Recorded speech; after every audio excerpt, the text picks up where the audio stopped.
Bakit nga ba mas mahalaga ang oras kaysa sa pera? Ang pera, pwede mong mawala, pero pwede mo pang kitain ulit.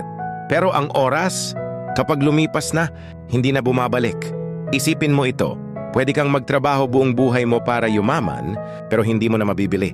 Ang panahong hindi mo nakasama, ang pamilya mo, ang mga kaibigan mo, at ang mga taong mahalaga sa'yo. Maraming tao ang nagsasabing, kapag may pera na ako, saka na ako magpapahinga. Kapag successful na ako, saka ako na sila bibigyan ng oras. Pero paano kung huli na? Ang pera kinikita. Ang oras nauubos, araw-araw may nababawas sa oras mo sa mundo. Hindi mo alam kung ilan pa ang natitira. Pero ang sigurado, hindi mo na mababawi ang kahapon.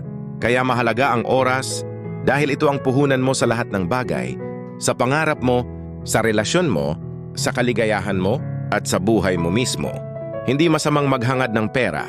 Kailangan natin yan. Pero huwag mong ipagpalit ang buong buhay mo para lang sa kita habang nauubos ang oras mo sa mga taong mahalaga.